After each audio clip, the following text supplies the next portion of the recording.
Kinilaw. Good morning. Yami karon sa Barangay Bislig, Tanawan Leyte. Nya karon nagpaluto ga diri og sutokil. Sutokil sugba tuwa kinilaw og karon si Ma'am.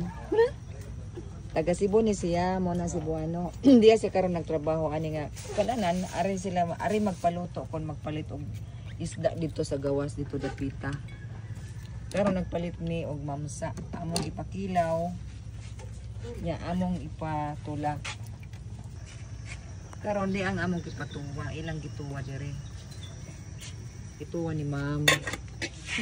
Nya utangan nila og gay. Og kamunggay. Fresh gikan pa lang gini sa punuan ilang gikuha. Hindi maluto kay isa uli. Ulo no. Og karon ngarita diri sa among gipasugba di ara. Si Sir po ang nagsugba.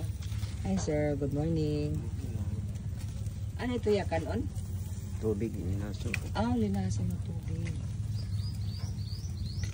Ilang gamit diri kahoy. Mga gikahoy man.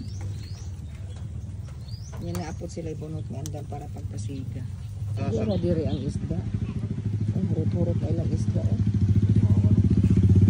Sa waray pakirawan ni siya. 350 ang kilo na no? 380 mo. Oh, 380 oh. Kung siya mo katambak ni. Oh, katambak. Bisag nagbubulag-bulag, katambak. Oo. Oo. Ito ilang mga pisto. Daghan ang mga hibon-hibon pagsayo kay aron mauna sa pisto kay isda.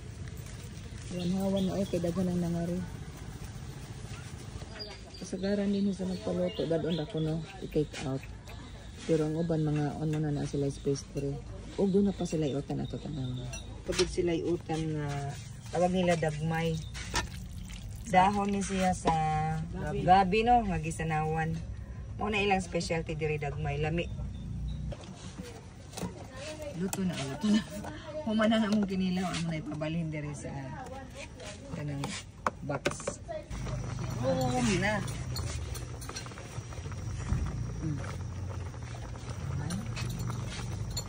Fresh from the garden yung mga dahon. Di ara ang tinula.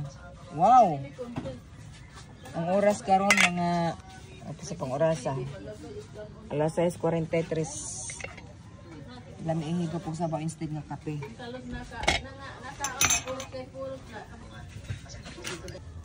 Di ana.